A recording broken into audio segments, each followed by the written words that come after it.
सभी साथियों को नमो बधाई, जय भीम। बुद्ध पूर्णिमा की सभी देशवासियों को हार्दिक मंगल कामनाएं। तो साथियों, पूरे देश में बुद्ध पूर्णिमा को बड़े हर्षोल्लास से मनाया गया है। बुद्ध पूर्णिमा 12 मई 2025 के दिन मनाई जा रही है और सभी देश विदेशों में इस पूर्णिमा को मनाया जा रहा है।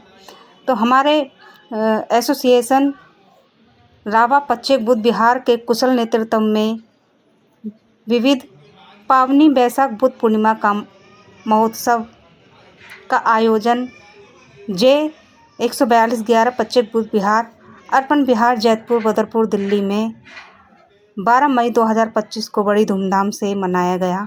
सभी उपासक उपासिकाएं इस कार्यक्रम में शामिल हुए। धम्मगुरु भिक्खु संघ और धम्म विचारकों ने काफ़ी अपने विचार प्रस्तुत किए। इस कार्यक्रम में महिलाओं और बच्चों की उपस्थिति भी काफ़ी संख्या में रही, जो कि एक बहुत ही खुशी की बात है, क्योंकि समाज में जागृति लाने के लिए महिलाओं की भागीदारी होना बहुत ही ज़रूरी है। घरों से निकलकर महिलाएं इस कार्यक्रम में शामिल हुई हैं और धम्म प्रचारकों की बातों को बड़ी ध्यान से सुना गया है। काफ़ी संख्या में महिलाओं ने अपनी भागीदारी दिखाई है और जो उपासक हैं और जो पश्चिम बुद्ध विहार के संस्थापक हैं, उन्होंने पूरी तैयारी के साथ बुद्ध पूर्णिमा का आयोजन किया, जिसमें सभी लोग शामिल हुए और काफ़ी संख्या में लोग वहां पर शामिल हुए थे। भंते जी द्वारा उपदेश दिया गया, बुद्ध वंदना की गई और जो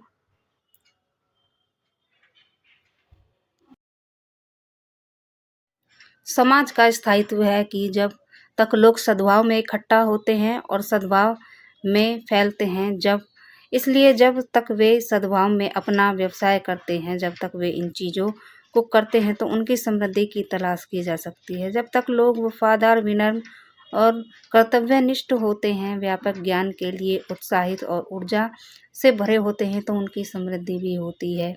जब तक लोग ज्ञान, ऊर्जा, उत्साह, शांत चिंतन और समानता का व्यवहार करेंगे, तब तक उनकी समृद्धि होगी। जब तक लोग सही विचारों से संपन्न रहेंगे, तब तक समाज मजबूत रहेगा। जीवन जीने का यह तरीका स्थायी और दीर्घायु हो सकता है। तो कई के लाभ के लिए, कई के आनंद के लिए, मानव जाति के आनंद के लिए व लाभ के लिए ज्ञान और अच्छी प्रथाओं में परिपूर्ण, अपने विचारों और एकाग्रता में परिपूर्ण उद्देश्यों का पालन करें और पंचशील के सिद्धांतों को अपनाएं। तो भारी संख्या में जो है समाज की महिलाएं वहां पर इकट्ठा हुई और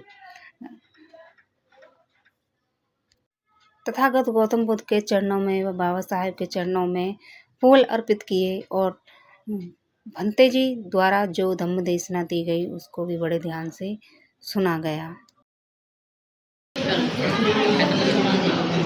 खुशी की बात यह रही कि इनमें ज़्यादातर महिलाएं वो शामिल हुई जो घरों से नहीं निकलती थी। आज घरों से निकलकर उन्होंने कोशिश की है अपने पूर्वजों को जानने की और उनके बताए रास्ते पर चलने की।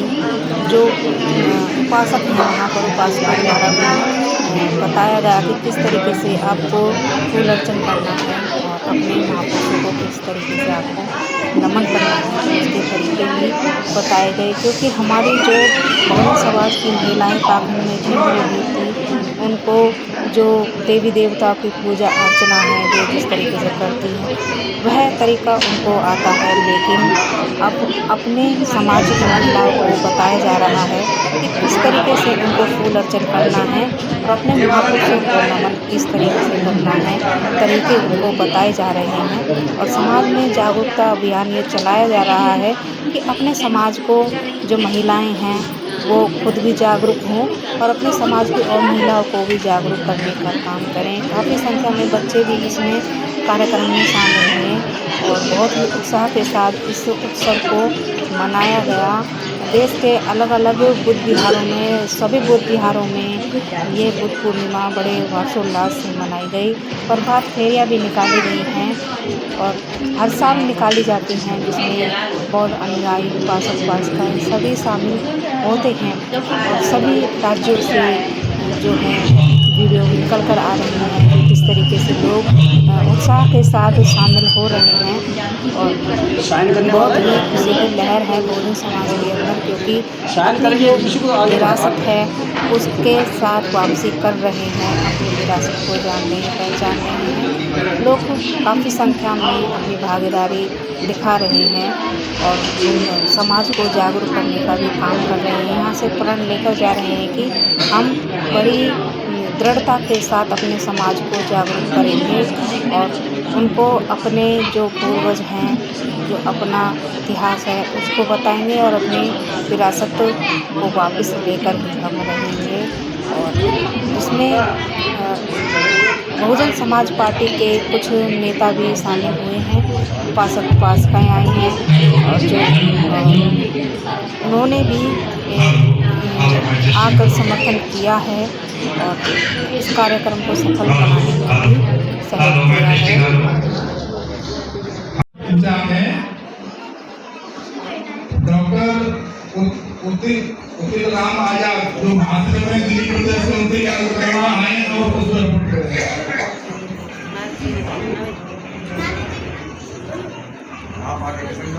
एवं प्यारे प्यारे नन्हे बच्चों, मैं कई बार जब भी कार्यक्रम होता है मैं एक बार ज्यादा नहीं एक बार तो समझाता ही सब लोगों को कि यहाँ का पढ़ा लिखा समाज है ना, बहुत अच्छी बात है, पढ़ा लिखा समाज है और पढ़े लिखे समाज में ही भाई सबसे पहले जब केजी क्लास में जाते हैं तो क्या सिखाया जाता है बताएगा कोई? क्रमबद्ध बैठना लाइन से है कि बाबा साहब की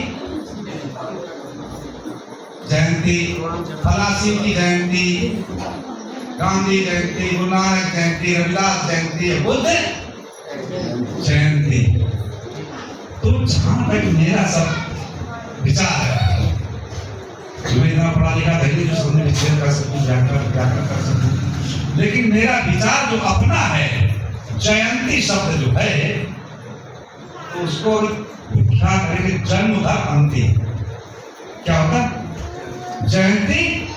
मेरे अपनी सोच है कि जन्म धन अंतिम, मतलब जिस व्यक्ति का उसी दिन जन्म हुआ हो और उसी दिन अंत हुआ हो, उसके ही नाम के आगे लगा जा सकता है क्या? जयंती, जन्म धन अंतिम। और विश्व में ऐसा कोई महान व्यक्ति हुआ नहीं, महामानव हुआ नहीं जिसका एक ही दिन जन्म हुआ हो, एक ही दिन अंत हुआ हो। केवल एक ही व्यक्ति हुआ है, वो महामानव तथागत सम्यक संबुद्ध थे।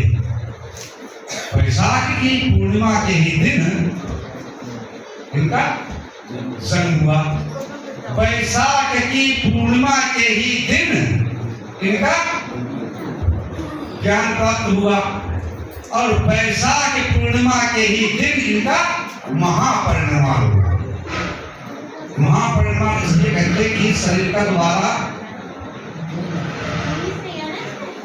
बनना कैंसिल खत्म, दोबारा ये शरीर नहीं बन सकता। क्यों? जितने भी पुंज थे, जितने भी तत्व थे, जितनी भी आकांक्षा थी, जितनी भी तृष्णाएं थी, वो सबको नष्ट कर दिया। तो आज का सर्वप्रथम तो जो है कि बुद्ध का जन्म दिन है और महापरिनिर्वाण दिवस भी है और ज्ञान प्राप्ति का भी दिन है। तो सर्वप्रथम मैं थोड़े से वैसे पुस्तकें बहुत लिखी गई हैं वंशावली हिसाब से, लेकिन जो मूल और जिसको मुख्यता माना गया है वो महावंश पुस्तक है। तो महावंश के अनुसार महासंवत हुए हैं और महासंवत के पुत्र हुए कौन? मखादेव। और मखादेव के पुत्र हुए हैं ओकाक। इनको व्याख्या करेंगे तो इच्छाक हो जाता है हिंदी में, नेपाली शब्द है। और ओकाक के हुए हैं ओकाक मुख, जिनको सत्यनारायण कथा कहा जाता है उल्का मुख। सत्यनारायण कथा सुनी होगी, उसको मालूम होगा, उसमें आता है उल्का मुख। और ओकाक मुख के हुए सिंहस्वर, सिंहस्वर के हुए हैं जयसेन, और जयसेन के हुए हैं सिंघन, और सिंघन के हुए हैं 4 पुत्र, शुद्धोधन, अमितोधन, शाक्योधन, द्रोणोधन और शुक्लोधन। द्रोणोधन और शुक्लोधन के डबल नाम थे, आज भी हो जाते हैं। कई किसी पुस्तकों को 5 पुत्र देते हैं, लेकिन वो पिता जो है 4 ही मिलते हैं ज्यादातर, एक के नाम डबल मिलते हैं, शुक्लोधन और द्रोणोधन। तो राजा जो शुद्धोधन थे, इनके पुत्र हुए 2, कौन से?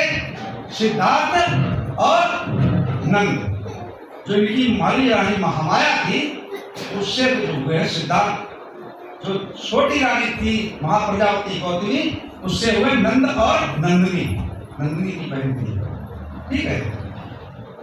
इसके पश्चात जो अमितोधन था, अमितोधन के पुत्र हुआ देवदत्त और आनंद, देवदत्त और आनंद। इसके बाद आता है शुक्लोधन, शुक्लोधन के पुत्र हुए महानाम और अनिरुद्ध। अब आती है जयंती के वृक्ष की बात। तो ये संक्षेप रूप में एक वंशावली थी, डिटेल से नहीं डिटेल तो बहुत बड़ा हो जाएगा, और कार्यक्रम यह सबको वक्ता बैठे हुए हैं। तो आज के ही दिन महामाया की कोख से, उस समय जम्बूद्वीप का महाभारत था, महाभारत इसको कहते हैं, बहुत बड़ा इसका महाभारत मतलब बहुत बड़ा विख्यात था। इसका बहुत क्षेत्र बड़ा था, ईरान, इराक, पाकिस्तान, अफगानिस्तान है, ये बांग्लादेश वगैरह पाकिस्तान से बाद में, तिब्बत का भी बहुत हिस्सा था, पाकिस्तान भी बहुत हिस्सा था, बर्मा इसी में था, और नेपाल तो था ही था। तो नेपाल की तराई में जो पड़ता है क्या, रूमनदेही, आज उसका नाम है, डिस्ट्रिक्ट का नाम है रूपनदेही। रूमनदेही गांव था, उसके पास में जो पड़ता था लुम्बिनी का वन, वो रूमनदेही का वन कहते, लेकिन लुम्बिनी वन कहते, क्योंकि वो सरल भाषा में जाता था। वहां पर महामाया की कोख से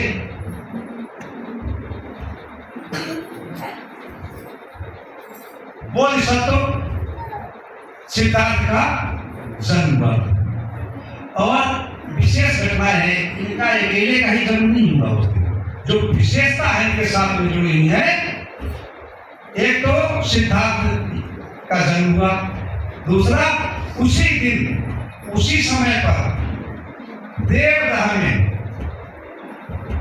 दंडपाण की पुत्री यशोधरा, गोपा या मनापा, 3-4 नाम कहते हैं, तो पुत्रता से यशोधरा कहते हैं, गोपा कहते हैं, उनका भी जन्म हुआ। उसी समय पर आनंद का भी जन्म हुआ, उनके चचेरे भाई थे। उसी समय पर जो इनका घोड़ा था कंथक, उसका भी जन्म हुआ। उसी समय पर जो इनका साथी था घोड़े को चलाने वाला, उसका भी जन्म हुआ। उसी समय पर उसी दिन जो इनका मंत्री का लड़का था कालुदाई, बाद में मंत्री बना है, तो उसका भी उसी समय पे जन्म हुआ। उसी दिन बैसाखी पूर्णिमा के ही दिन बिहार में पड़ता है गया डिस्ट्रिक्ट में, गया डिस्ट्रिक्ट से, गया स्टेशन से 12 किलोमीटर दूरी पर है बुद्ध गया, जिसको उर्वेल मत कहते थे। नर्मदा नदी के किनारे पर, जैसे यहाँ से अपना दुनिया इतनी दूर इतनी दूर पर उस बोधि वृक्ष का, पीपल के पेड़ का भी जन्म हुआ था, उदय हुआ था। आज के ही दिन, बैसाखी की पूर्णिमा के दिन, उसी समय पर जिस समय सिद्धार्थ बोधिसत्व का जन्म हुआ था, उसी समय पर, एक ही समय की घटना है, मंगल हाथी का जन्म हुआ। और उसी दिन उसी समय पर उनके राज्य में मणिमाणिक से भरे हुए 4 घड़े उत्पन्न हुए।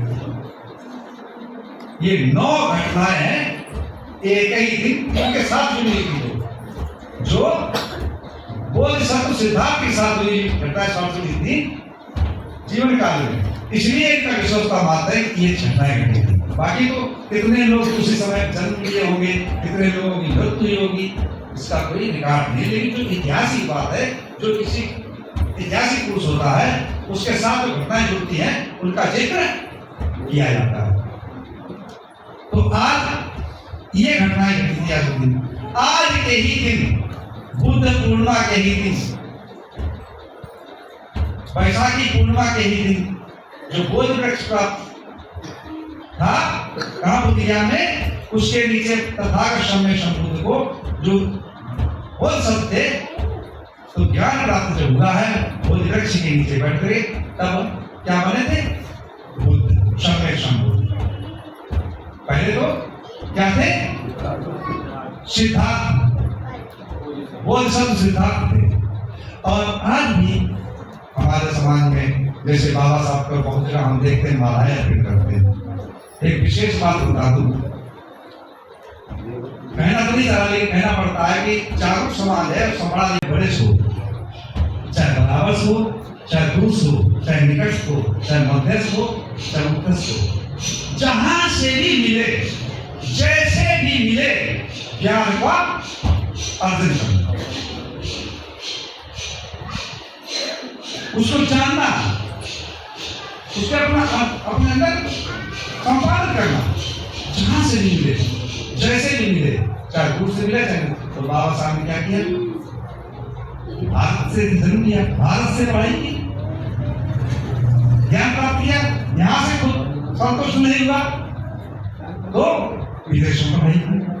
जहां से उनको पूर्णता जब तक नहीं हुई तब तक उन्होंने पढ़ाई को बंद नहीं किया और अंत समय तक पढ़ते पढ़ते ही आप समझ, जो उनके फ्रेंड थे, दोस्त थे, मित्र थे, उनसे पूछ रहा था तो बोले तक बात से करते वो पढ़ते ही थे, तब नहीं पढ़ते। ठीक है ना? तो उन्होंने क्या पारमिता को पूर्ण किया। दूसरी बात जो 3 पारमिता पहले कर चुके, दान पारमिता, अब उसको हम संक्षेप रूप में समझा दें इसी समय का। बाबा साहब ने दान पारमिता के लिए कि सर्वोच्च दान कर दिया अपने समाज के लिए, क्या चीज दान नहीं किया, यहाँ तक पूरा जीवन दान कर दिया, उनकी जो है अपने बच्चों का दान कर दिया। आप कहें दान कैसे किया? दान पारमिता के लिए होता है कि अगर दान सत्य और न्याय के लिए हमने अपने शरीर को भी, अपने जीवन को भी दान करना पड़े तो कर देना सही है, खुशी खुशी से। 4 बच्चों को, 4 संतानों को, 4 पुत्रों को अर्पण कर दिया, दान किया। क्यों? उस प्रज्ञा को पाने लिए, उस ज्ञान को पाने लिए, उस शिक्षा को पाने लिए, किसके लिए? अपने समाज के लिए, आम पब्लिक के लिए, किसी व्यक्ति के लिए, बहुजन हिताय के लिए, सबके हित के लिए, सबके सुख के लिए। दूसरा, शील की पारमिता। भाई आपने पढ़ा नहीं होगा, मैंने तो अभी तक सुना नहीं है, ना पढ़ा है कि बाबा साहब ने कोई नशा किया या जुआ खेला हो, हमने तो ना पढ़ा ना सुना। शील के पालन, शीलों पे चले, कोई शीलों में 5 शीलों कोई शील तोड़ा नहीं है। और निष्क्रिय, तीसरा था निष्क्रिय, जिस काम में लगे उस काम पे निष्क्रिय रहे, तब प्रज्ञा पारमिता को पूर्ण कर पाया। पूरे जीवन में, पूरे जीवन काल में बाबा साहब ने किसी को 5 उंगली मारी हो बताओ, 1 उंगली मारी हो किसी को बताओ। वो सत्य का लक्ष्य होता है, ये वो सत्य की जो है कर्म होते हैं, वो किसी को मारता नहीं है। बल्कि बाबा साहब को व्यक्ति भी निकल गया, ईंट लगा हो, पत्थर लगा हो, लेकिन उन्होंने किसी ने पत्थर मारा, सलाह करी, पढ़ा नहीं, क्यों? बोल सकते आप कहने से ही नहीं हो जाते, बोल सकते हम कहते हैं, उसके बारे में जानकारी होना जरूरी है। तो बोल सकते कभी किसी के ऊपर हाथ नहीं छोड़ा, केवल